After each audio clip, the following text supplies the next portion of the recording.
umaga pag-uusapan natin ay tungkol sa banal na Espiritu. Ang title natin ay makikita natin sa 1 Thessalonians 5:19 at Galatians 5:25. Ang sabi dito, kung tayo nakabubuhay sa pamagitan ng Espiritu, ay magsilakad naman tayo ayon sa Espiritu. So, pag sinabi ng Espiritu, dalawa kasi yan eh. Espiritu Santo at masamang Espiritu. Ang Espiritu Santo, genuine, divine, legit, and it guides. Yun namang evil spirit, deceiving, worldly, at imitating spirit siya. So, be sure what kind of spirit or what spirit is in you. Ano bang espiritu? Di ba sa sarili mong espiritu o buhay ang lumuluko o namumuna sa'yo? 1 Thessalonians 5:19, huwag ninyo patayin ang minas ng espiritu. So the title is that, quench not the Holy Spirit. Kung sa Juan, huwag mong sabihin, wala ka na sa panahon. Ang mga churches ngayon, hindi na nagkakaroon ng altar calling, baptism, infilling. Wala nang tumatalon, sumasayaw, sumisigaw, natutumba, nag-i-speaking tongues, nanginginig, pumapalakpak, o nag-reverse out to joy. Wala na yun. So, napakahalaga po na malaman natin na ang Holy Spirit ay katulad din ng description Jesus Christ, who is yesterday, today, and forever. Magmo-moderno ang sanlibutan, yung technology na-upgrade, pero hindi po may iwan ang kapangyarihan ng Holy Spirit. Kaya kung sinabi, maraming churches ngayon, wala na sila Holy Spirit. They quench the Holy Spirit. Kaya po nabili niya sa 1 Thessalonians 5:19, dadating yung panahon na maraming churches, ang mangyayari ay head knowledge. Mangyayari ay mga ways and means to fascinate the people belonging to their churches. Lalaki talaga ang church. Kapag ang church ay napupunta na sa events, napupunta na sa pleasurable activities, napupunta na, naka-emphasize na sa family activities, napupunta na doon sa men-pleasing. Ibinibigay na yung gusto, ini-entertain na yung tao, at nakakalitaan, pakinggan, bigyan ng puwang, at papangunahin ng Holy Spirit. Kaya may mga tatalakayin natin ito. Sa 1 Thessalonians 5:19, yung una natin binasa, sabi ko na buhay huwag ninyo patayin ang minas ng Espiritu. Dito sa Galatians 5:25, kung tayo na mabubuhay sa pamagitan ng Espiritu, ay magsilakad tayo ayon sa Espiritu. Pag sinabi ng Espiritu, nililig ka ng Holy Spirit, nabubuhay ka sa kaliwanagan. Amen po ba? Pag walang Holy Spirit, evil spirit, nabubuhay ka sa darkness. Sa paliwanag ng further, ay makikita po natin sa Ephesians 5. I'm leaving Ephesians 5 for your devotion reading tonight. Basahin niyo, at yung marinig yung preaching ngayon, magkakaroon po sila ng parallel o magbibigay pa ng paliwanag sa marinig natin ngayon. Okay, ito is, lagi na po natin naririnig yung salitang be filled with the Holy Spirit. Okay, naririnig. Nako, infilling of the Holy Spirit. Moving of the Holy Spirit. Overflowing and baptism of the Holy Spirit. Tama, narinig po ba natin yan? O narinig na? Say amen. Okay, tatlo yung nakarinig. Yung iba, ngayon pa lang. Tama? Kasi walang umakamin eh, di ba? So kung narinig nyo yan, o alam ko narinig nyo yan, nakasanayan nyo na lang hindi sumagot ng amen. Ano po? Pero sasabihin ko, itatanong ko ulit, kung narinig nyo yan, naranasan nyo na kaya? Di ba? Kailangan ba talaga sa buhay natin yan? Ayun yung mga tanong. Kailangan ba talaga nasa church siya, nakikita yung mga manifestations niyan? Kasi sabi, napakarami niyang manifestations. Di ba? Pag nakakita ka talaga ng manifestation ng Holy Spirit, pwedeng sa pasimula ay nagtataas ng kamay, kumakanta, then followed by nag-overflow na yung tears sa mata. Iba-ibang manifestation ko, nagdudugtong-dugtong ko na.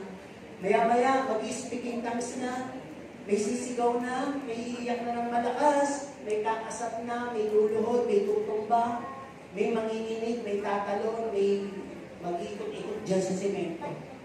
No? At maghahalo na yung sipon, luha, laway, na dahil sa manifestations ay parang kang na-electrify. Parang kang nakukuryente na hindi maintindihan. So, different manifestations po yun. Dahil ganito mga manifestations at hindi makakontrol ng iba, marami pong natatakot ng mga churches. And sabi, there are many different manifestations of the Holy Spirit wherein that brought misunderstanding and fear to the congregation so they don't want to experience it anymore. Yung simpleng altar call na dito, ayaw lumapit ng tao eh. Natatakot kasi sila. Ano yung general na nangyayari kung may altar calling tayo? Matumba. Ako, ewan ko, magsasabi na ako ng karanasan ko. Dahil nung kabataan din ako, talagang kung nung panahon namin, ay matindi pang may mga evangelist noon, missionaries, na talagang hindi ka tatantanan naman, hindi ka na bababababababa. Di ba? Hindi ka nagsasalita ng wika. At kung gawin matampal-tampal pa sa bibig mo, hindi namin, speak! Speak it out! Speak it out! Sabi lang ganun. At kapag hindi ka pa talaga, itutuunan ka ng kamay hanggang matumba ka. Susunod ka na sabi ng bata. Okay may matumbe, lalo na kung nararamdaman mo may gumagano sa likod mo. Ibig sabihin, may sasalo. Eh meron bang mga nauunang tumumba, buo lang nakukuha. Ano po dahil sa takot. So ngayon ito, hindi aking karanasan. Kaya alam kong nararanasan di ba kaya ayaw lumalapit dito pag during nung wala pang pandemya, di ba? After COVID, ayaw lumapit ng iba. Kaya lumalapit yung workers sa inyo. Alam nyo, pag nakutumba ako, ang aking problema ay tumayo. Nagbibilang ako, sabi ko, pag bilang ko ng 10, tatayo na. Eh, nakasampu na. Iyang-iyang lang yan. Baka mamaya pagtayo ko matumba ako dahil alam nyo naman ito. Di ba? Hindi pa ako matandaan, pero may tendency, pag bigla ka tumayo, mahihilo ka. Kaya pag tumayo ako, tingnan ako ng mga tao na niluha ba yan? Talagang napus-pus yan. Maraming threat. Ay, hindi, 50 na lang. 1 to 50. Wala yung pagkakatayo. 1 to 100. Sumisilip din ako dahil baka nakatayo ng lahat. At ako na lang na nakahiga. Di ba? So, yung mga baguhan na pagka nagkaka-revival sa Balintawa, matatawa ka sa kanilang mga reaksyon dahil hindi nga nila alam. Pag sinabing, open your mouth, let the Spirit speak, sabi nila. Hinintay nga nila, open your mouth, talagang nakaroon na lang. Tapos, pag nakita nila nakatumba, nakita na tumba, ang ginawa ng iba, inurong yung iba sa humiga. Di ba? Iba kasi. Di ba, paniwala? Kaya nga tinuturo yung manifestation, so huwag kayong matakot. Ang mahalaga, ma-feel kayo, ma-baptize kayo ng Holy Spirit, katulad ng naranasan ng mga disipulo, ilang mga tinawag niligtas ng Panginoon during those time na binisita sila ng Holy Spirit, pero ang account na sinabing manifestations lang doon ay may dila ng apoy sa kanilang mga ulo at lahat sila ay nagsalita ng iba't ibang wika. Wala namang sinabing natumba, nakuryente, o nagpaikot-ikot, nag-iiyak. Tapos po sila nagsalita ng iba't ibang wika. So, pinaka-legit at genuine manifestation ay makapagsalita ka na wika. Ano po? Kaya, dinidesire po yun. Hinihingi po sa Panginoon yun. Lord, I want the gift of speaking in tongues. Ayan. Pag hiningi mo yan, dinidesire mo yan, magugulat kahit simple lang, hindi mo na kailangan tumalo, sumigaw, umiyak ng todo, humiga, makapagsasalita ka ng iba't ibang wika. Dahil gusto, you desire it. Kaya tingnan natin, ayaw na ako kanina. Ayaw na ng mga churches ng ganong manifestations. Nakakatakot yun, pastor. Kaya malalaking church, yung pinag-aralan kong Bible School, napakalaki ng church. Alam niyo ang kanilang sistema doon? Pag meron nang nagtatatalon, hawakan agad yung dalawang kamay noon habang nagkagagagan mo. At habang tumatalon siya, dadalhin siya sa prayer room. At yung tutumba din, sasaluhin na, bubuhatin dadalhin sa prayer room. Yung umiiyak, ganun din, dadalhin, aakayin ng maganda, dadalhin sa prayer room. Kasi ang kanilang dahilan, maraming bago matatakot. Pero nung hindi na po ako nag-aaral doon, napapanood ko sila sa TV, natutunan na nila. Bayaan na lang. Kukumutan na lang. Halimbawa na kung ba kumutan ng pula. Diba? Pag umiyak, tatabihan, i-comfort parang hinaan lang yung iyak. Ibig sabihin, di ba? Kaya sabi niya, ang tagal natin kumakain, ang tagal natin nag-aaral, ibig sabihin ng mga salita ng Diyos, pero ngayon lang tayo uminom. Ibig sabihin, ngayon lang natin pinibigyan ng Holy Spirit na umilos. So, balik tayo sa pinag-uusapan natin. Kahit na gano'n, hindi natin pwedeng itanggi ang Holy Spirit sa kalagitnaan natin. We need the Holy Spirit for our empowerment, guidance, for our spiritual growth and journey. Alam po ninyo, kung tayo ay lumalaki, nagkakaroon ng edad, hindi natin pwedeng alisin yung pagkain sa buhay natin. Hindi natin pwedeng pakaingatan mabuti mga anak natin sa loob lang ng bahay.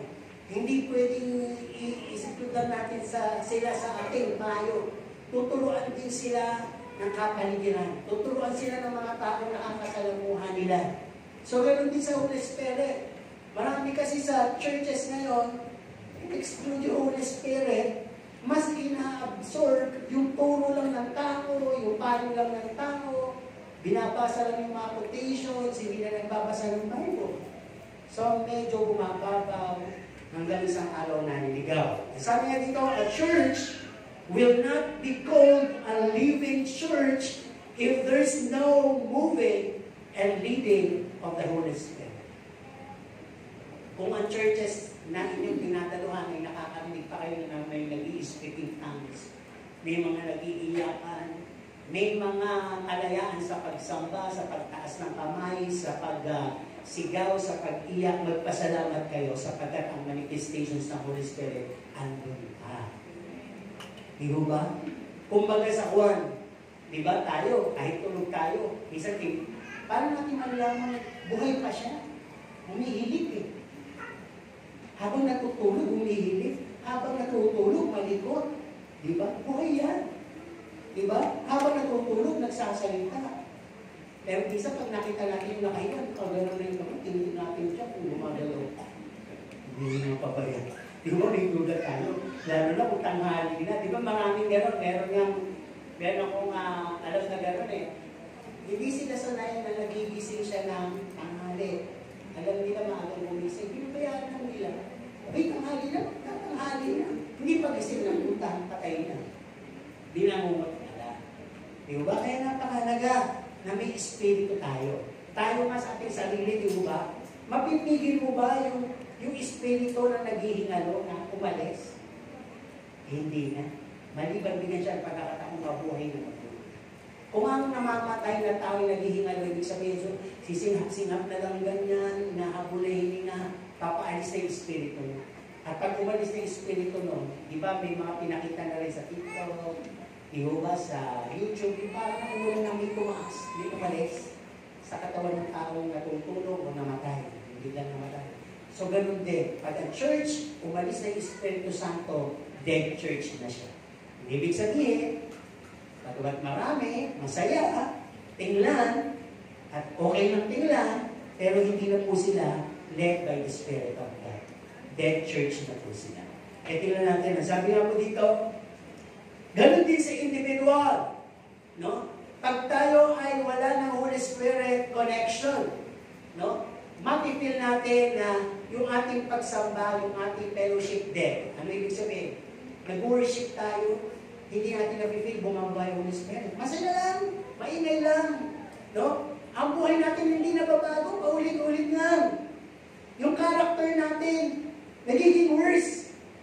Yung lumang pagkatao natin na nadi-display pa rin. No? Sabi, walang refreshness. Pumasok ang mabigat, lumabas ka, mas nabigatan ka pa. Walang nabago, walang spiritually nangyari, o spiritual na nangyari sa loob, walang revival. At paano mo ang asawa magkakaroon ng spiritual breakthrough? Alam po ba yung spiritual breakthrough? Pag nangyari sa iyo yung spiritual breakthrough, sa magitan ng pagkilos ng Holy Spirit, kasama nito yung biglang nagbagong buhay ka. Biglang nakapag-desisyon ka mag-commit. Kung meron kang mga tinatawag na trials, at may mga persecution sa buhay mo, babaliktad lahat yun. Bigla ka nilang mamahalin. Kung ikaw naman ay tinitipid, bigla ka mapagpapala. Yun yung spiritual breakthrough. Kapag ikaw medyo tine, walang alam, at hindi ka nag-asosomili, biglang magugulat ka sa sarili mo, ang daldal mo, at kapag dadala ka ng kaluluwa. Dapat may ganun nangyayari sa buhay ng isang Kristiyano na may banal na espiritu at nakapaloob sa iglesia, may pamumuna ng banal na espiritu. Okay? Sabi dito, kailangan natin ng Holy Spirit dahil kailangan natin magabayan, matulungan, maaliw, at mapalakas, at kailangan din natin maging pamilyar sa kilos nito. Ma-acquaint, para bang maging kaibigan mo yung Holy Spirit. Maging pamilyar ka sa kanyang kilos, at malaman mo yung role niya sa iglesia. No? Tandaan po ninyo sa iglesia, huwag niyo munang hanapin yung kilos ni pastor, kilos ng leader nyo, kilos ng mga best friend nyo dito, o kilos ng kung sino-sino. Ibig sabihin, huwag niyo hanapin yung comfort nyo sa makakatabi ninyo, sa madadagpihan kayo ng lamig, sa maliliwanagan kayo, sa makakatabi nyo mabibigyan kayo ng makakain kaya, healthy, bagong daw, sampalo, everything. Huwag niyo hanapin. Ang hanapin nyo, yung madama niyo yung Holy Spirit pagpunta niyo sa iglesia. Tiyak, lalabas kayo puno. Puno-puno kayo lalabas. At naganap ang role ng Holy Spirit sa buhay mo. Sa buhay natin. Kaya sabi dito, we must learn to abide, to welcome the Holy Spirit, to allow the Holy Spirit leading, to be filled with the Holy Spirit, to be strengthened by the Holy Spirit, to be refreshed by the Holy Spirit. Dapat isama kayo mangyari sa iyo pag pumunta ka sa church para paglabas mo, may dala kang sigla sa buong isang linggo ng buhay na. Alam po ninyo, pag ta-strengthen kayo ng Holy Spirit, kapit na rin po yung physical strength doon. Pag kayo po ay na-inspire ng Holy Spirit, kapit na rin po yung tinatawag na everyday inspiration of your life. Hindi mo kailangan magka-crush, ma-in love. Hindi mo kailangan magkaroon ng boyfriend, girlfriend para ma-inspire. Inspired ka sa salita ng Diyos. Inspired ka sa araw-araw na ginigising ka ni Lord. Pag-gising mo pa lang, ganado ka na. Sapagkat ang Holy Spirit nagpapaalala na kagad sa iyo ng goodness and faithfulness of the Lord. Nabigyan ka ng buhay, pagkakataon, yung iba hindi na nagising. Meron ka pang pagkain, mapili ka pa. Hindi mo gusto, papakain mo pa sa aso, tatapon mo pa sa dashpan, tatapon mo sa basurahan. Yung iba naghahanap sa basurahan. Ikaw kakain na lang. Di ba? Kaya kung titilan po natin, napakarami ng Holy Spirit. Tutuloy ka, bibigyan ka ng appreciation, bibigyan ka ng inspiration, bibigyan ka ng tunay at balanseng buhay sa pagiging Kristiyano mo. Ito paalala. Pag wala pong Holy Spirit, no? Ang mangyayari sa iyo pag pumapasok sa iglesia, hindi lang dito, kahit sa iglesia, ang mauuna sa iyo is fascination. Alam po niyo yung word na fascination? You are just fascinated. Masyado ka lang nagandahan. Masyado kang humahanga. Dahil yung church na to, ang daming ilaw. Iba-iba. May verde, may violet, may yellow, may puti. At minsan may pula. Di ba? At talagang umaakmat mo sa sermon, pag nakakatakot, pula ang lighting. Pag nakaka-encourage, green, at nakakalungkot, blue. At kapag tapos na puti, kita mo na lahat yung tulog. Kita mo na lahat yung mga walang nagse-cellphone, di ba? Parang ganun, fascinated ka, sabi, para bang yung akma, pati yung kantahan, parang mapipil mo talaga yung yugyugan. Sabi ganun, mapipil mo talaga. At makikita mo, ahanga ka sa size, ahanga ka sa music ministry, ahanga ka sa sermon, ahanga ka sa pastor, ahanga ka sa mga sister, lahat pogi, lahat maganda. Pati sermon ang ganda, di ba? May nagbibisaya, may nag-iikolakano, may nagbibikolano, di ba? Ahanga ka. Ito lang yata ang church na ganun. May variety of ministry. At lahat ng ministry may seminar. Those are all good. Pero, pag hindi na ulit ng Holy Spirit, acknowledge na lang, ways and means, copycat sa other na malalaking churches, yun po, fascinated lang po lahat tayo. Humahanga lang tayo. Kaya sabi, lahat ng yun, kahit pinakamalaking church ka pa ng born again, pinakasikat pa yung pastor ninyo, nasa TV kayo, napakalaki ng inyong followers, napakalaki ng inyong views. Kung wala naman yung Holy Spirit, aanuin mo yung mga magagandang tugtugan, magagandang kanta, magtatalentong mga taga-lilig, mga mauhusay na nagtuturo. Ang sabi, all of those will fade out. Diba? The heart of worship dies. Wala na. Lahat po na ginagawa natin dito, hindi lang po yung pagsamba, hindi lang yung pag-aawitan. Lahat. Pagbibigay, pakikisalamuha, pakikinig ng sermon, pagkukumo dyan, are all really worshiping attitude toward God. Kaya pag wala na po yung Holy Spirit, hindi nyo po napapansin, mas maraming tulog. Pag wala na po yung Holy Spirit, mas maraming kuripot. Pag wala na po yung Holy Spirit, mas maraming galit. Pag wala na po yung Holy Spirit, unti-unti malalagas na po yung church. O hindi man malagas, ang mangyayari po sa church, makamundo na rin po. Dito sa loob, para palengke na. May nagtitinda, nagpapag-utang. No, lahat na ng pwedeng mangyayari sa labas, nangyayari na dito sa loob. At to the worst, baka mangyayari na yung immorality, magkaroon na ng kapitan, everything goes, pinapayagan na kahit immorality na, pwede na yun. Total, ang Diyos is gracious, good, faithful, loving, magpapatawad. Diba? Yung napakalagang malaman natin ito. Kaya sabi dito, di ba may awit tayo? When the music fades, lahat yun, mawala na yung mga kagandahan. Kakanta ka pa ba? Mag-worship ka pa ba sa Diyos? You will be able to worship God if the Spirit, if the Holy Spirit, you will allow in your lives. Hindi mo ikalulungkot yung walang tugtog. Hindi mo ikalulungkot yung konti lang kayo. Hindi mo ikalulungkot yung mga tinatawag na maliit kayong church. May Holy Spirit na nangunguna, kaya tuloy. You'll come back to the heart of worship. Even you alone can worship God to the truest of your spirit. Yun ang gawa ng Holy Spirit. Pag meron ka. Okay, tingnan natin. Dito natin malalaman. Ways we quench the Holy Spirit.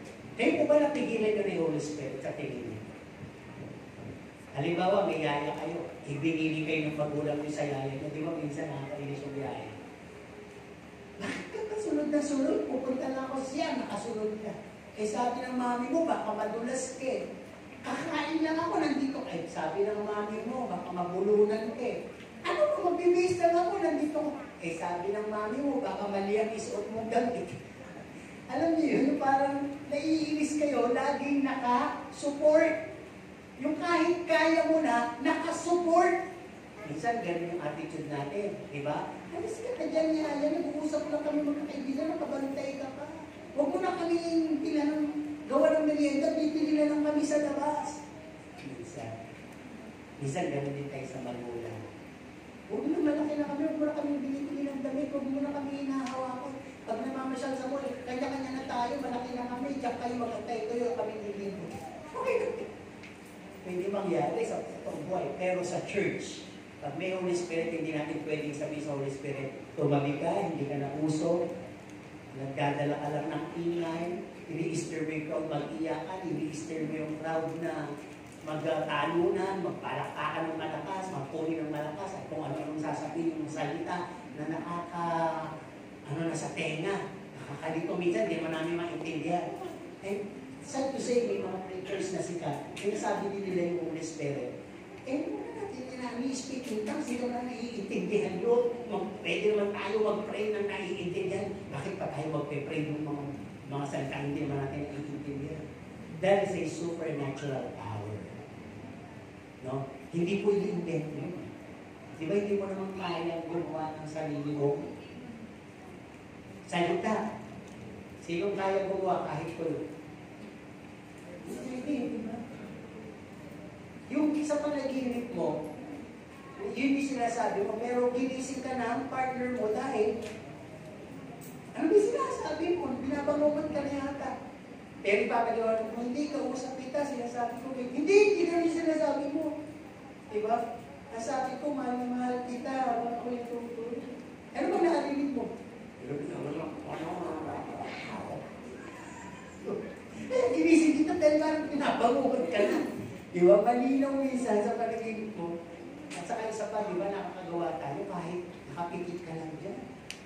Nakakagawa ka ng sounds ng parang motion ng motor. Nagmamaliwala ka lang dyan. Nagtulog na. Napapatingin ko rin kagabi mo. Kumandang motor. Di ba? Ikaw lang pala yung gumagawa niyan. Di ba?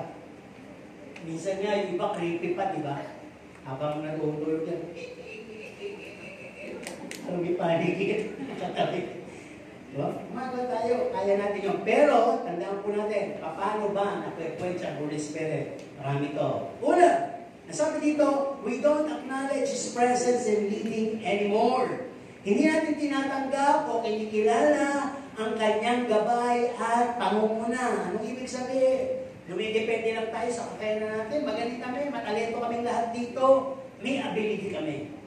Go on! Simulan na natin. Wala nang dasal, wala nang leading. Ano ba? We don't pray. Yun nga, wala nang dasal. No, tandaan po natin, kailangan natin ng dasal and ask for Holy Spirit anointing. Di mo ba? Kailangan ba natin ang tubig sa bahay? Sagot kayo. Langis o mantika? Apoy? Kalapate? Kalapate? Hindi mo ba? Kung gusto mo na iluto, at least may mantika ka, may tubig ka. Pero hindi po lahat ng binanggitong yun ay symbol of the Holy Spirit. Sinisimbolo ng Holy Spirit yung tubig, yung apoy, yung kalapati, yung langis. Kailangan natin ng anointing of the Holy Spirit. So we pray, anoint us with your oil. Anoint us with your Holy Spirit water. Anoint us with your Holy Spirit fire. Diba, natalaka dito sa New Testament, may bumaba na manifestation ng dove. Di ba? May kasamang tinig na nagsasabi, siya ang kinalulugdan kong anak. So kapag ka na-over-display na tayo ng talent, hindi masama, at hindi na natin sinasabi, hindi ko nagawa ito kung hindi sa'yo, sa pangunguna mo banal na Espiritu. At ang nasa isip ko ay ikaw lang yung magaling. Yun, nakwekwench mo. Napipigilan mo na siyang kumilos sa'yo at pangunahan ka. Ang sabi nga, karugtong nun, we depend on our own strength and understanding. Head knowledge na lang ang nangyayari minsan. At ang nangyayari pagtuntunan ko isang pastor, imilan na Holy Spirit, gagayahin ko yung ginagawa sa malaking church. Kung may ilaw sila, may ilaw kami. Kung may happening sila, may happening kami. Kung may kainan sila, may kainan kami. Kung may ganito sila, may ganito kami. Yung pala, ganun pala ang technique. Kaya minsan may pa-seminar yung malalaking church ituturo sa'yo yung kanilang pamamaraan. Sana, itinuturo din na kasama yung Holy Spirit sa lahat ng kilos. Pagka nakati ka ng seminar at hindi na ginapagit ang Holy Spirit reading, yun na po yung mga man-made ways, wisdom, and head knowledge na nangyayari. Pangalawa, paano natin operate sa Holy Spirit? We don't force and give way for the Holy Spirit to move. We just skip. Di ba minsan nagkakantahan tayo dito? Natatandaan yung company na isa. Sino yung mga kasama? Yung parang nagkaroon ng display. Bagawin parang competition na, di ba? Bawat churches nagpapakanta. Hanggang mapagod na. Kaya sa nag-call si Pastor, hindi ka papayag ng puro kanta.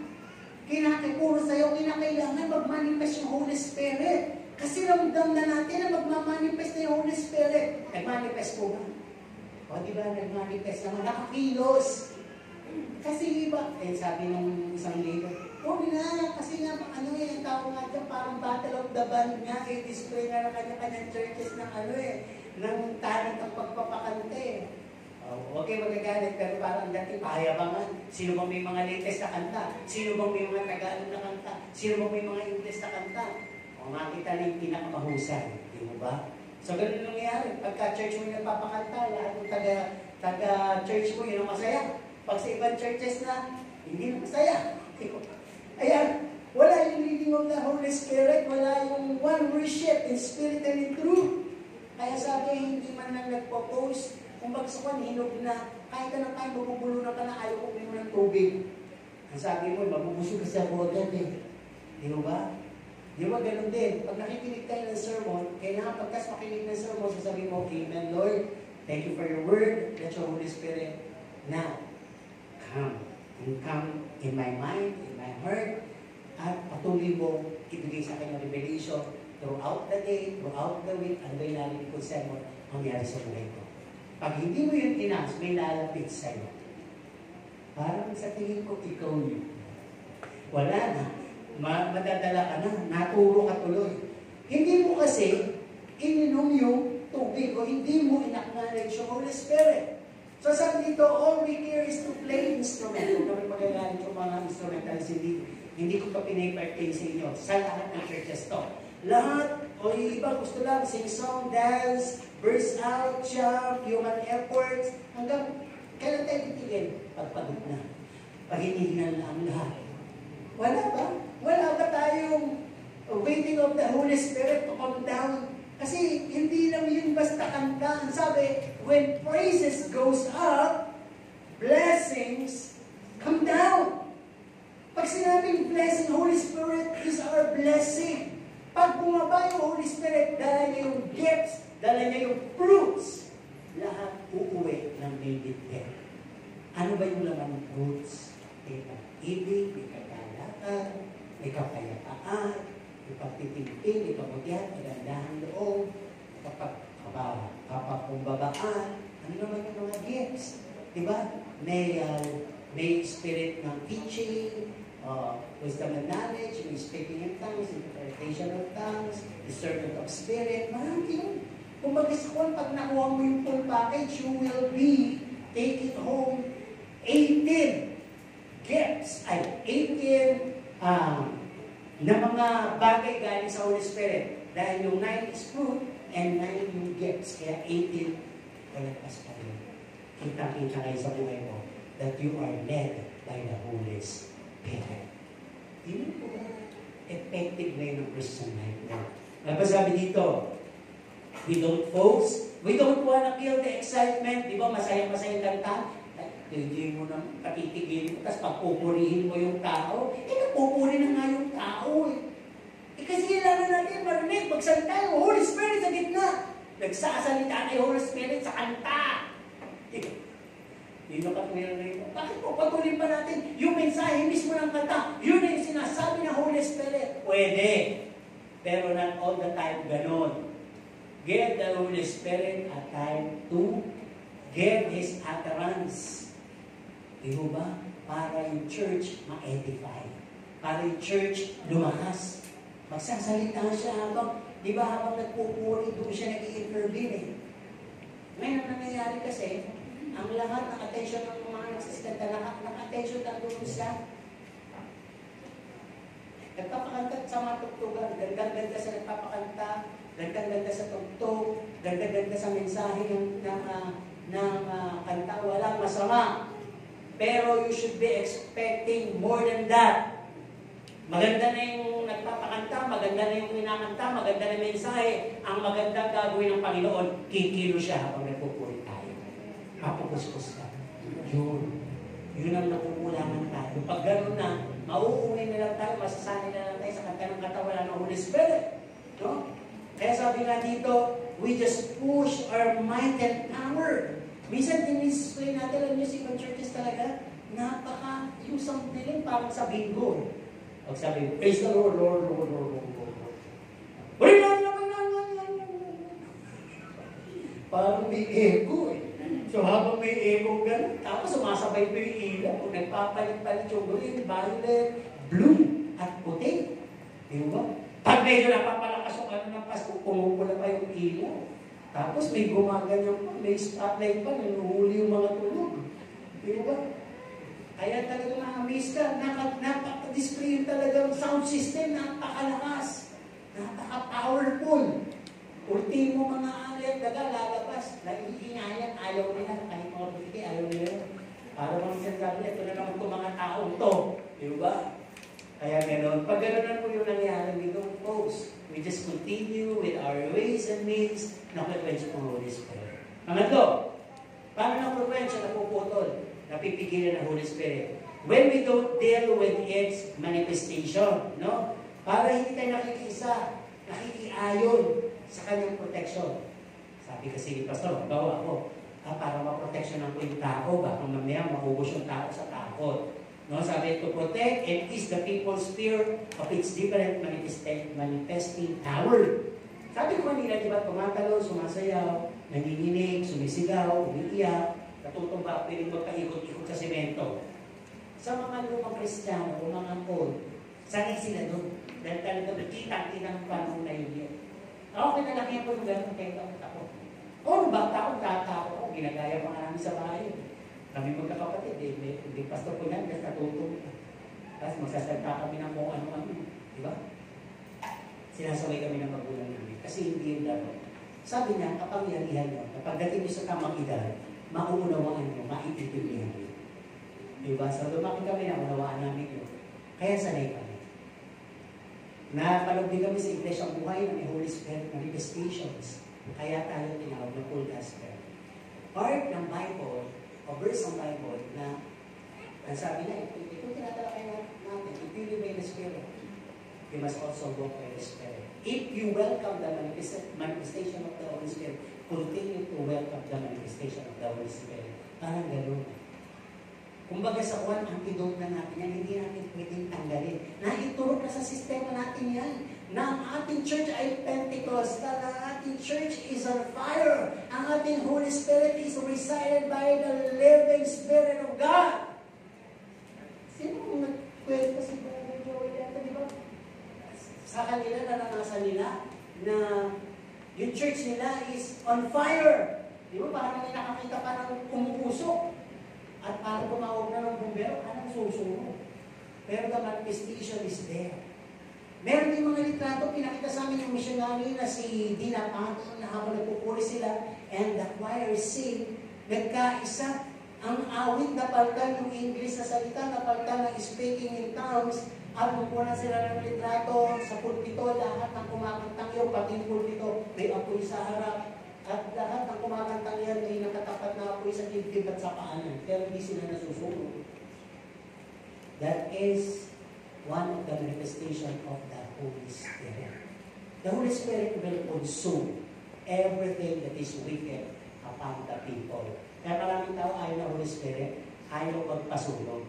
Hindi literal, ayaw ipasunog yung kahinaan, ayaw ipasunog yung mga nakasanayang masamang ugali, masamang gawi.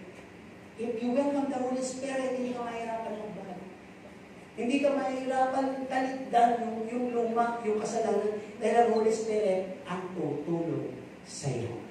Okay? Sabi pa rin dito, no? May mga pastor kasi, no, sabi, we do all to please men and not God. Mas pinakikiramdaman yung mararamdaman ng tao. Di ba sabi, naku, parang natakot na yung kongregasyon. Naku, parang natakot na sila, ayaw na nila tuloy lumapit. Di ba, may kwento ako sa inyo. Yung kapitbahay ninyo, di ba? So, naba-Bible study namin yun. Ano pangalan yun? Si Sister B. Oo. Di, nagkaroon din dito ng crusade sa Dukes. Alam niyo yung Dukes? Ito.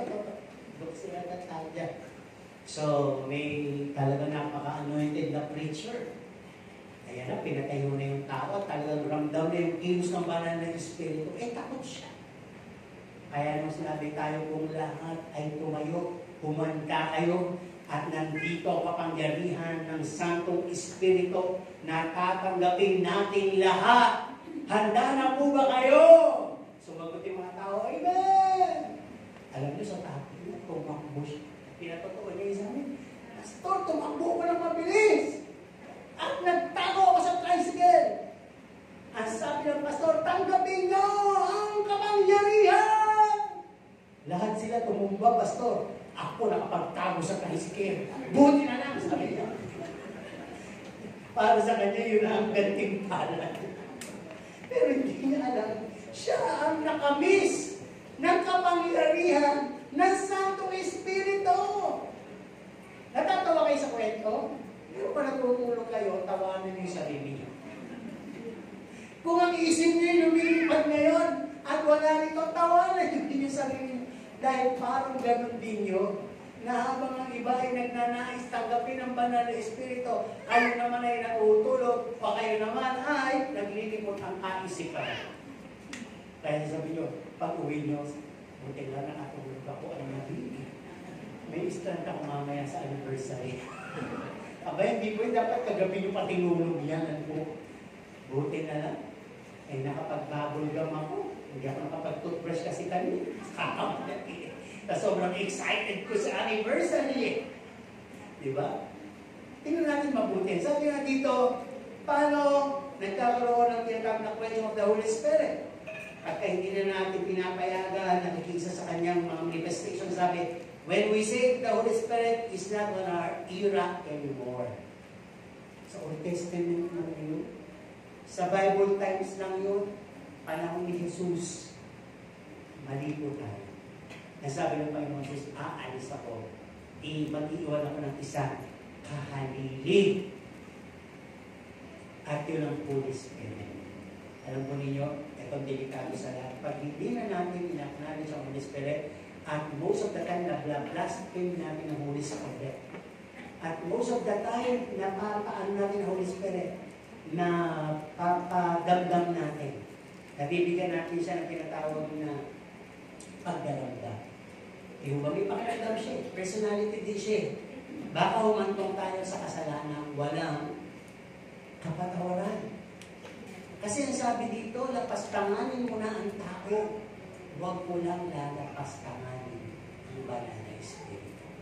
Sapagkat pag nilapastangan mo siya, wala ka ng kapatawaran. So, paano yung mga churches na ayaw yung moving of the Holy Spirit? Saan kaya sila papunta?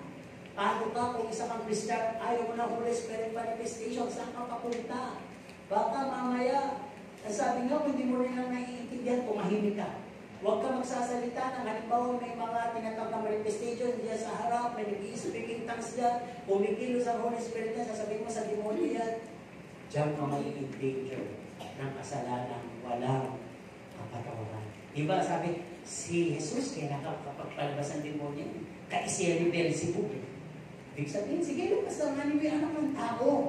Huwag lang yung Holy Spirit. Dahil yan ang huling kapangyarihan liban sa kanya wala ng kasunod.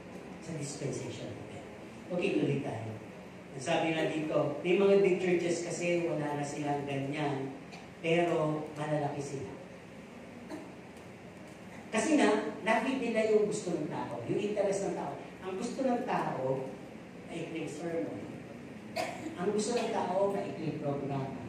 Ang gusto ng tao, umari, kahit maikling kantahan na lang. Tanggalin natin yung ano-ano ng mga laman ng programa para makaibili natin yung oras ng pagsamba at makauwi tayo ng maaga. Ayan. Pag na-feed na yung gano'n, sige, pwede na kahit ano, magsuot ka ng crop top, magsuot ka ng mini-skirt, gusto mo, two-piece ka o no-piece. Basta madilim naman doon, basta pwede yun, everything goes. Gusto mo mag-masker ka, mag-low ka na headdress, lahat na gawin mo na. Basta, matin ka lang. Ayan. Sabi nga, meron daw doon sa church na yun. Halimbawa, ganito kayong magkakasama. Kasi mabanggit dahil baka mamaya meron anong dito.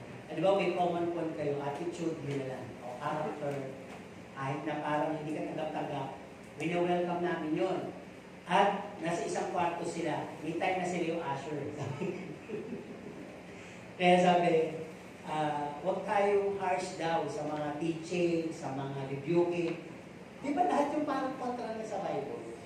Parang lahat na, inalis mo yung panatuntunan ng Diyos, inalis mo yung karapatan ng Holy Spirit, inalis mo yung pagkilos niya. Ang pinapausad mo ngayon ay yung pakikisama. Ang pinapausad mo ngayon ay kung paano yung tao maliligayahan kahit na nalulungkot ang Diyos. Ang ginagawa mo ay parang tinatalian mo yung Holy Spirit. Diyan ka muna. Saka ka na lang kumilos pag umalis na yung tao. Kumilos ka bago dumating yung tao. Ibig sabihin, padama mo. Pero pag nagsisimula na kami, alis ka na muna. Pag alis namin, saka ka bumalik. Tama ba yun? Halimbawa, ikaw man, noong una tinatarato kang bisita. Tama ba yun? Diba? Pagka bumibisita ka sa kamag-anak mo, Halimbawa, pinakamahaba nito isang linggo, di ba? To the max of entertainment sa'yo. Tama ba? Yung accommodating kwan sa'yo. Pamilyenda dito, magkabi-kabi na, nag-aagawan ka. Pinag-aagawan ka. Kung saan ka patutulugin, ipapasyal ka kung saan-saan. Subukan mo. Pumunta ka doon at magtamad-tamad ka na isang taong ka na. Ang takaw mo ka. Tapos ang dami mo pang demands. Umot, sausawa, mainit na shower, malamig na shower, ganyan. Nagpapapasya ka. Sa tingin mo tatagal. Baka mag-una-unahan yun. Ito, pumunta ka. Pagtabaw mo, pagtira mo dito.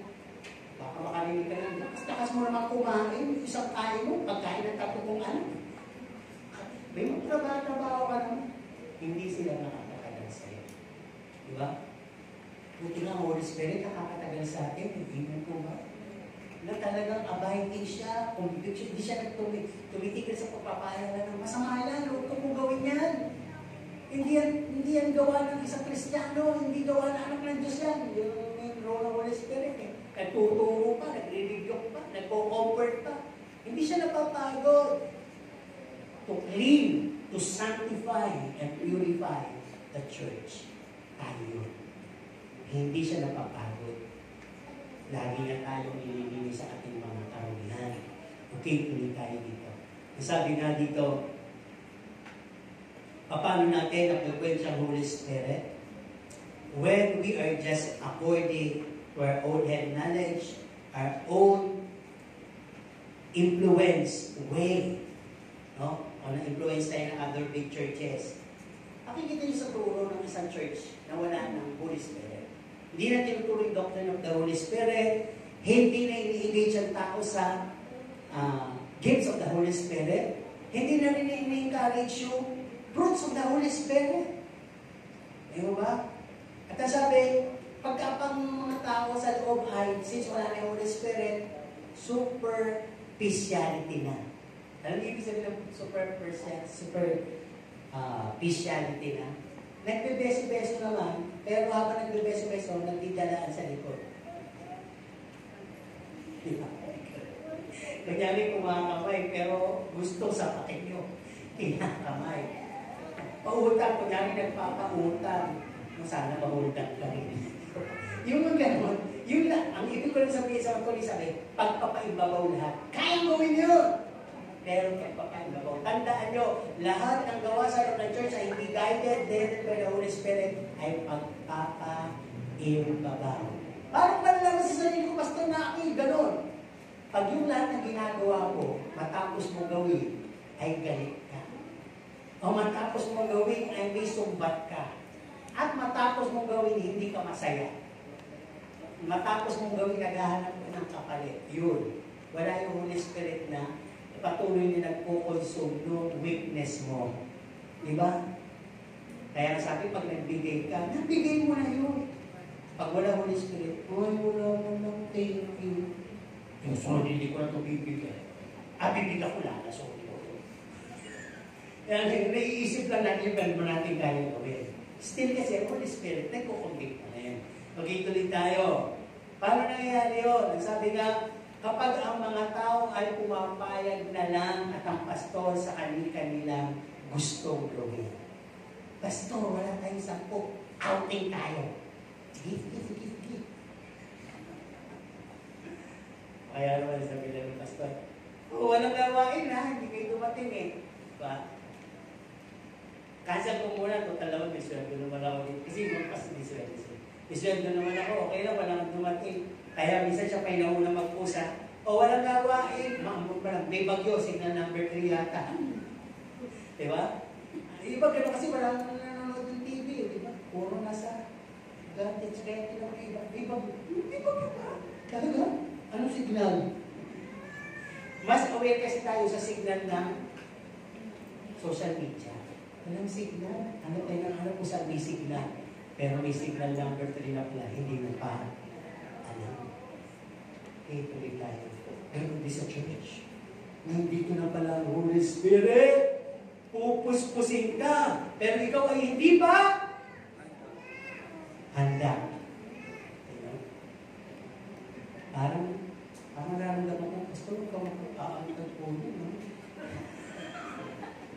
tatanungin ko na, sino gusto ng altar calling?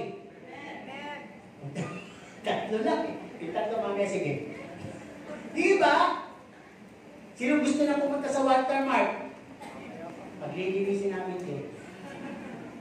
Pagbabantay namin sa mga single eh. Diba?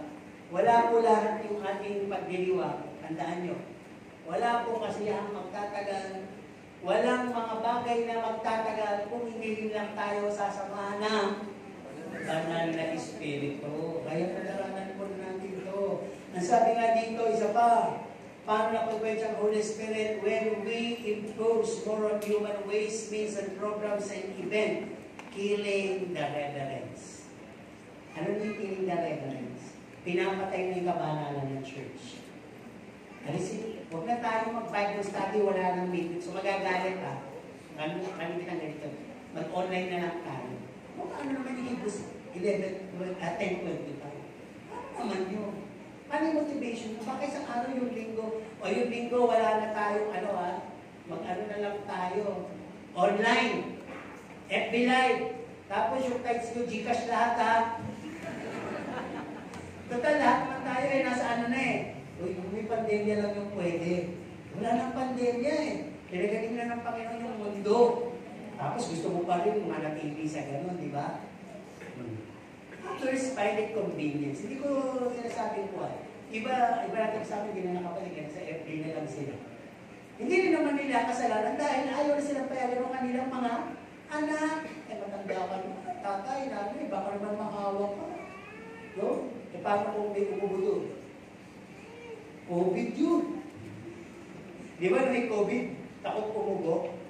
Hindi ba napansin ngayon lahat? Ubo na lang ng ubo. Oo, kahit nga nung, di ba sabi ko sa baka hindi na kayo bumili. Bumibili nga ako ng donut eh. Tingkos ko kasi donut sa kakape.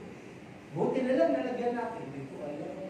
Buti lang. Masabi ko, nalagyan na ako ng donut eh. Kasi pag nalagyan ng donut sa akin, ubo lang ko, atsing pa na atsing eh. Habang inaayos yung donut. Hindi ko lang alam kung bago ko yun, matching na. Eh, kasi isip ko, Diyos ko po, hindi mo naman nagtatakot ng bibig. Mariachi. Hindi pa naman yung promo ng donut ng anniversary. Sino bumili? Diba yung 400 plus naging 298 yan. 300 na lang. Naging dalawa. Diba? Kabalik tayo dito. Punta tayo sa donut. Donut be destroyed. Ang sabi nga dito, no? Kapag nangyayari na yung head knowledge na lang, o yung tinatawag na nakikil na lang yung reverence, huwag na masyado. Sino nakakatanda dati pag okay ilubulog tayo? Inanireklamo. Ilan lang, yung may mga rayuma. Sinagot naman natin, sige nanay, huwag na yung umupo na lang po. Hindi naman ako makatayo eh. Ito ba yun na lang po kayo? Pinangangawit naman ako eh. Pwede na, puto lang kayo. Palahati na lang kayo. Diba? Pag tungkol sa Diyos, hindi tayo pwede nagreklamo. Sakripisyo nakapaloob doon. At yung Holy Spirit ang tutulong upang ipaalala sa iyo at magkaroon ka ng calmness, comfort habang nagsasakripisyo ka sa pagsamba. Amen? Kaya yung role ng Holy Spirit, napakalaga. Ang sabi dito, huwag kayong matuwa sa pastor na hindi nagagalit. Huwag kayong matuwa sa pastor na walang gusto sabihin puti.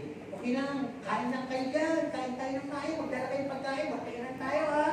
Para tayo dumami. Huwag kayong matuwa doon. No? Kasi ngayon, ang mga pastor na nagsasabi ng katotohanan, ang daming nag-hihit, nagbabash, nag-aagalit.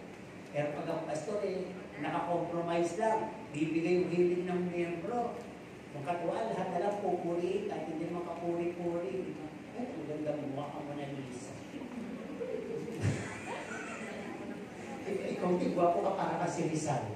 May tuntuwa ka mo dahil bayarin sa isang painting yung isa. Di mo alam, nilolo ko ka na, di mo ba? Ay, doon kayo sa totoo. Yung totoo kasi minsan sasabitan ka kung rin masakit. Di mo ba? Huwag ka nasusuot ng ganyan, makakisungan. All for the glory of God. Di ba? Kaya ibang church talaga may may padamit sila eh. Para walang pintasa. Kasi minsan hindi naman sasabihin ng kapwa mo, lolokohin ka pa ng kapwa mo. Ang ganda mo, tuwa-tuwa ka naman. Ang kulang na lang kasukal. Diba? Kasi hindi na matamis pumuri. Pero sabi, ang kaibigan tunay, tapat ang sulat na binibigay. Masasaktan ka. Pero yun ang totoo. Diba? Ganun naman yung faith. Diba? Faith, hindi naman lalapit at magpapakita sa yung faith.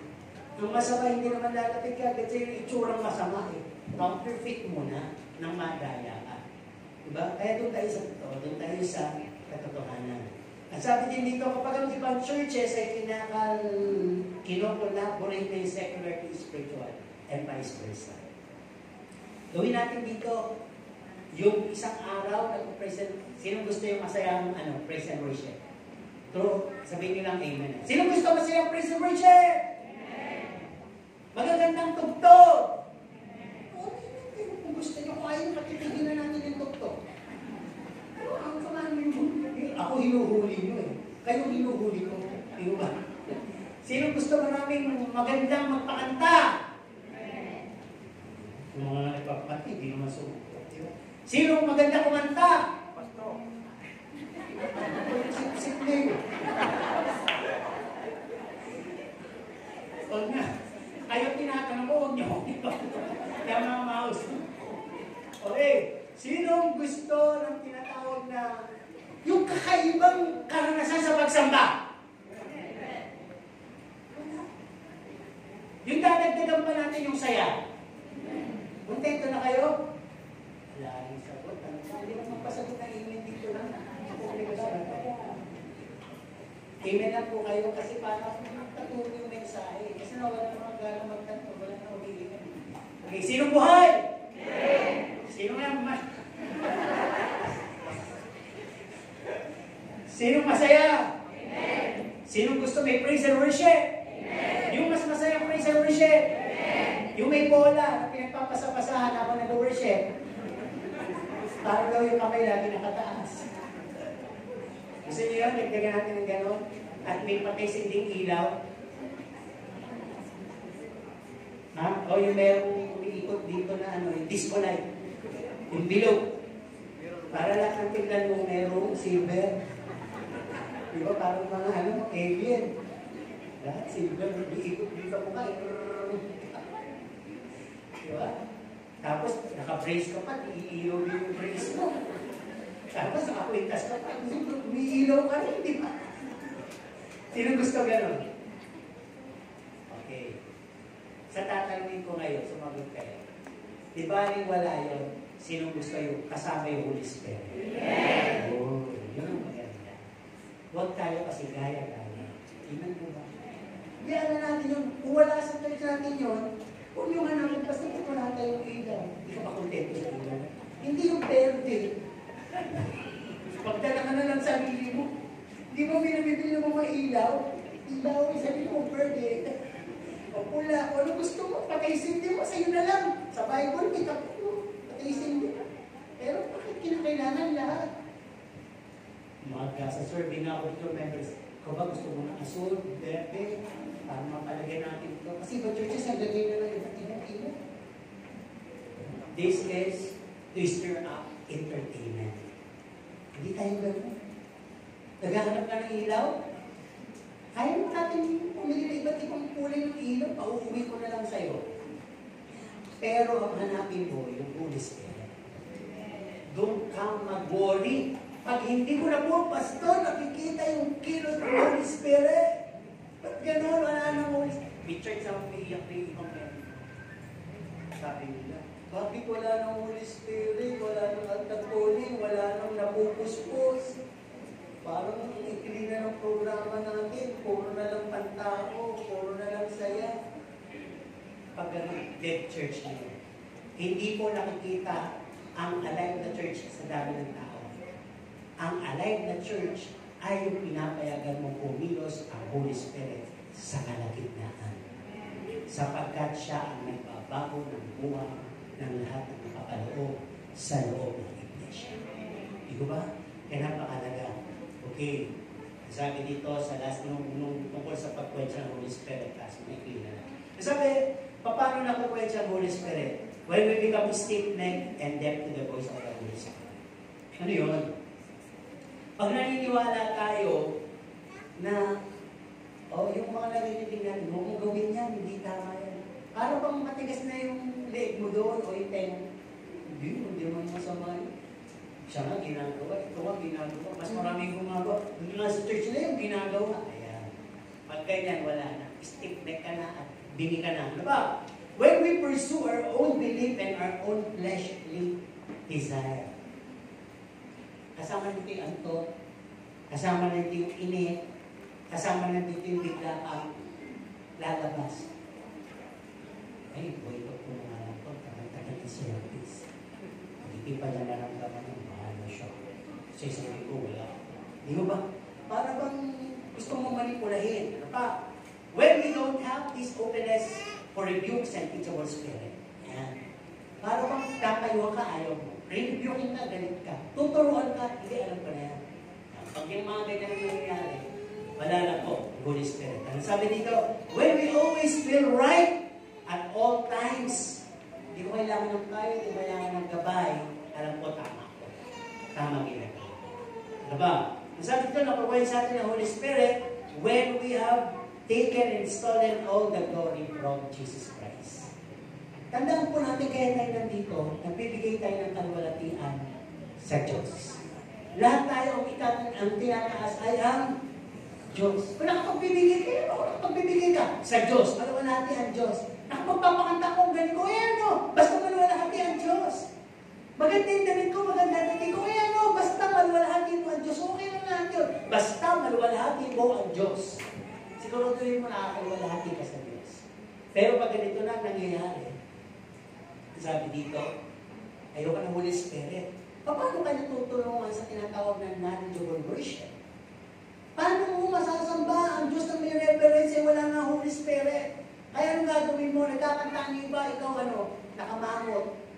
Nakikinig yung iba na sermon, ikaw tulog.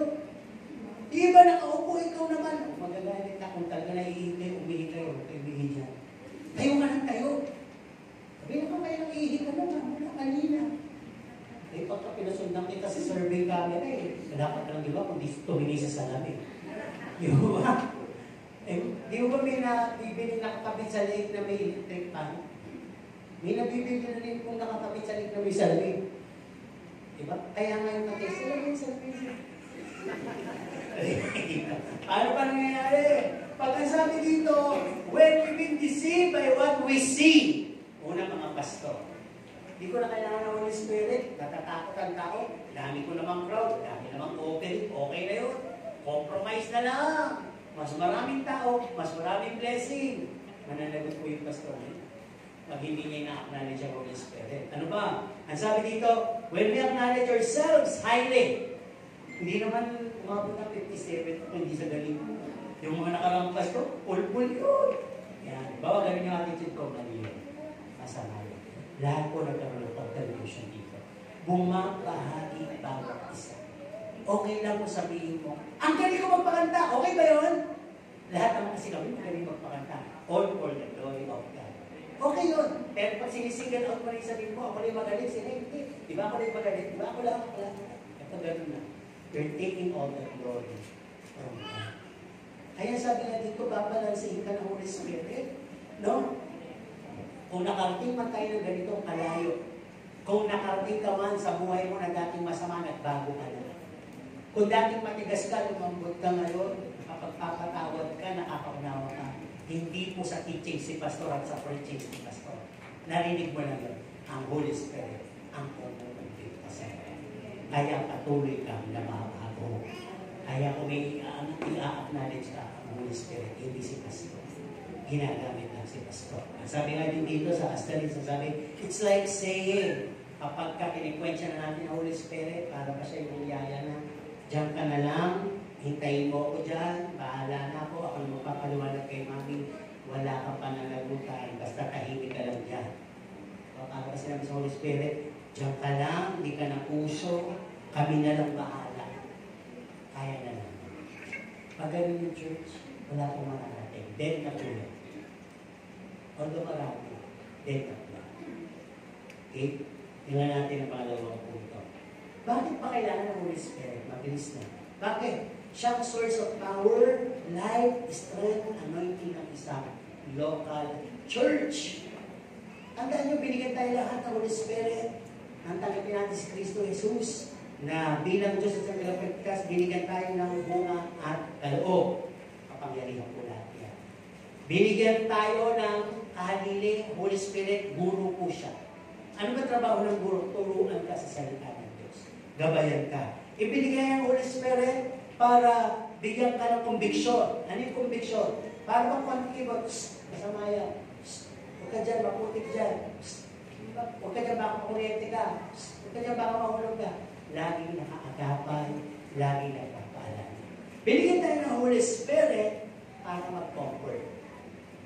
Bagamat may trials ka, tribulation, may sakit ka, naalala mo ang kabutihan pa rin ng Diyos. Hindi mo siya tinatanong. Nag-aantay ka. Alam mo isang araw, gagaling ka. Tatayo ka ulit. Manunambalik ang blessing. Lahat po yung comfort ng Holy Spirit. Pag hindi mo na nangyayari yun, at gusto mo mataranta, tanong si Pastor, bakit nagkagano ng buhay ko? Kung kailan ako naglingkod? Isa lang ang sagot, wala kasi Holy Spirit. Kaya hindi mo na matunamahan kung ano nangyayari sa buhay mo ngayon. Okay, sabi nga, the Holy Spirit will revive you. We're gonna give you a revived spirit, giving you a power and strength and might. Ano ba? Pag may Holy Spirit, source yan, sabi, leading you to a knowledgeable, reverent worship to the living God. Ang worship po hindi lang ginagawa kapag nagtitipon tayo. Worship, I would always say, and Tulong, is a lifestyle. Lahat na lang na makita mo nagpapasalamat.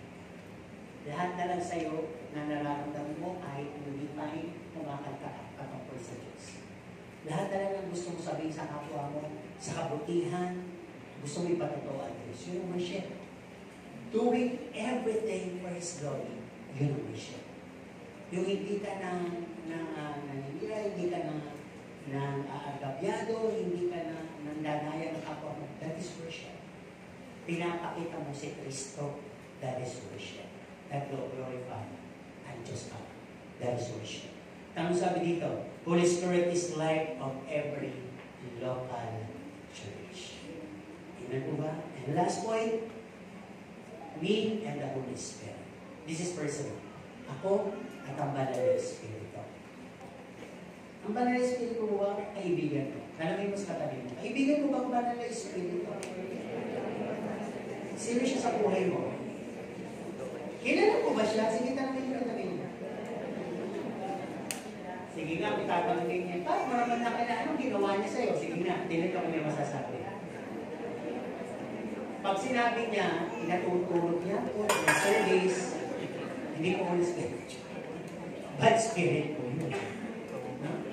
Okay, ito na. Me and the Holy Spirit. Ang sabi kasi, we need to be acquainted with the Holy Spirit. Ano yun?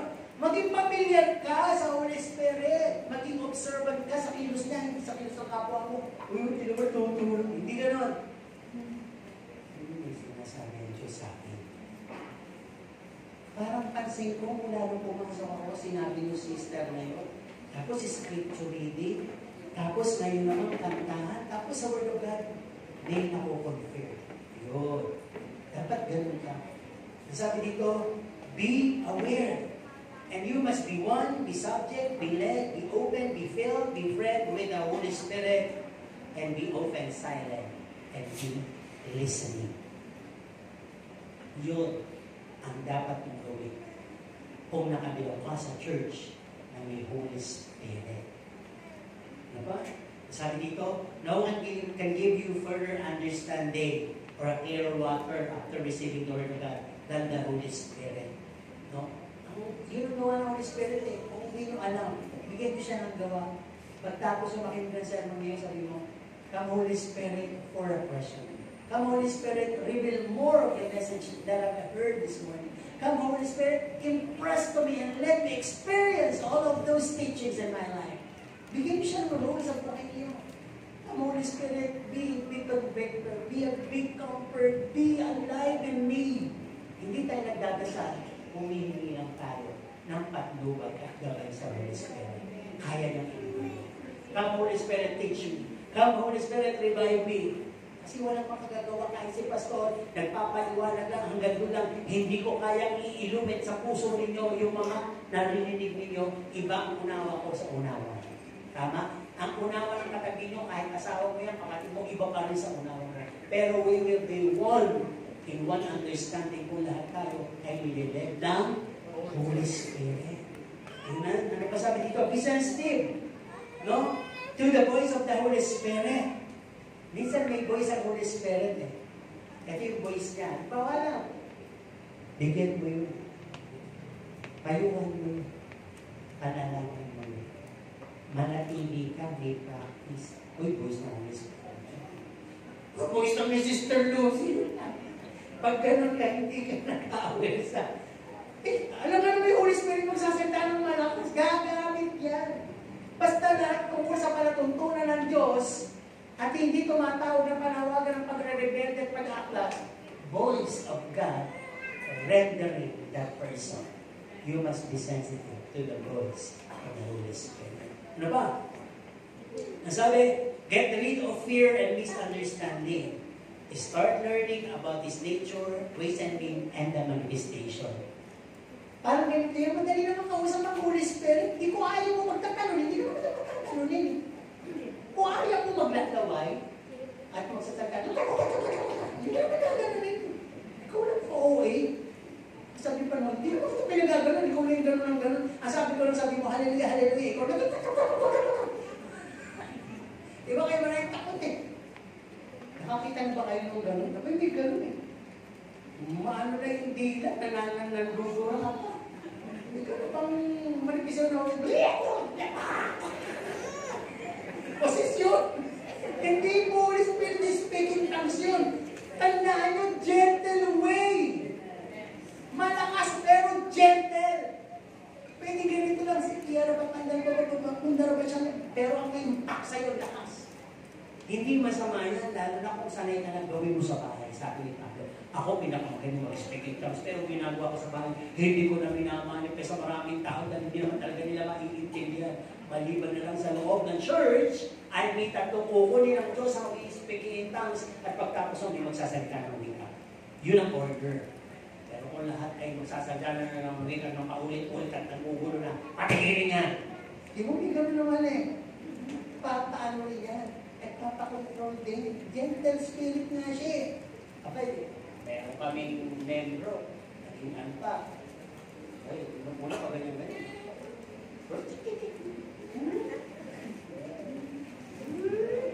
Hindi ito. Pawali niya, naglilinis na.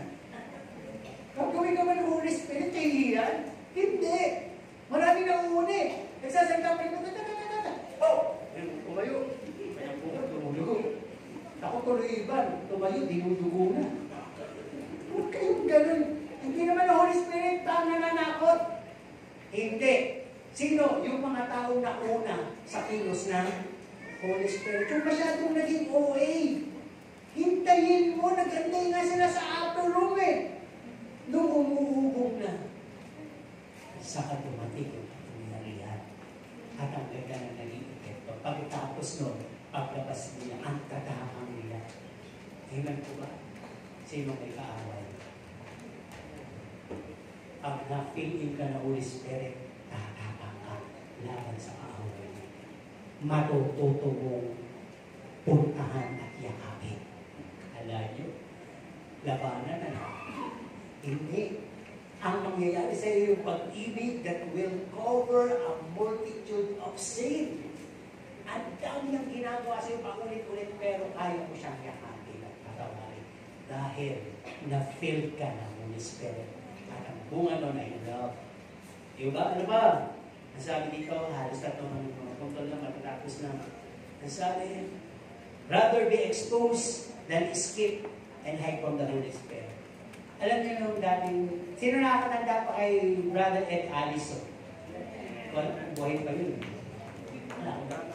Sino takot doon? Nilulagatan ka nun, di ba? Di ba naging speaker natin dito? Takot ang mga kabataan doon dahil, hindi lumakad. Balik. Ingles Ayaw niya nung may maingay, ayaw niya nung may tayunan kayo, at gusto niya na pupus-pus. ko doon, maraming tao takot sa kanya, hindi sa Holy Spirit. Di ba? Ano yung ginawa ng mga kabataan namin? Kasi nag-discern eh. Ikaw, nag-iinom ka pa. Ikaw, nagsusugal ka pa. Pero hindi po lahat ng prophecy nangyari. Sinabi niya kasi, ang anak ka ng babae, bumili agad ng makulay ng anak ng lalaki. Yun. Hindi naman kasi sa Bible yun, yung mga hula na yan, naiiba yan. Ang hindi lang naiiba, pag-ibig. Diba? Kahit gusto na sabihin, tao pa rin yan kahit minsan tama yung hula. Pero mas maraming hula, eh hindi dapat nagtitiwala. Okay, manghuhula. Di ba? Hindi gano'n. Sa Holy Spirit lang tayo lagi. Okay, tuloy. Nasabi dito, yung, kaya ko ito yung church natin dito, may mesa nila. Takot na kami dun eh. Hindi pa ako pastor, takot na ako dun eh. Alam niyo, pag-altar ko, nagtatago kami dun sa mesa.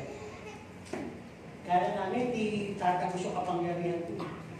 Yung pala nag-discern na nandun yung kabataan. Sabi, lahat ng kabataan na nandiyan sa pagpanik, tawagin lahat. Nakasipot sila na pupunta sila sa harap sa kasila. Napakisay-kisay dito sa harap. Diba? Yun ang ibig ko sabihin. Tumatagos yung kapangyarihan kahit saan ka pa. Kaya rather, expose yourself to the Holy Spirit. Gusto lang naman ng Holy Spirit, punuin ka, puspusin ka. May masama ba roon? Okay. Nasabi dito, the Holy Spirit and me. The Holy Spirit will keep you alive. Natatandaan ko ba ninyo yung kanta?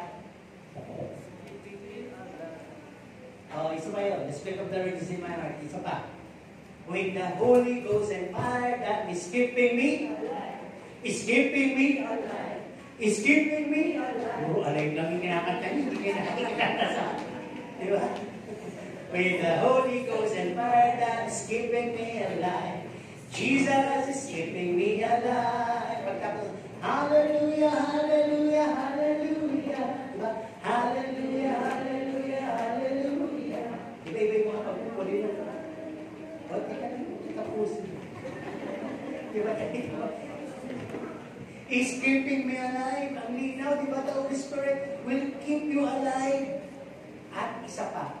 Alam niyo yung kantang Refiner's Fire? Sino tinutukoy ito?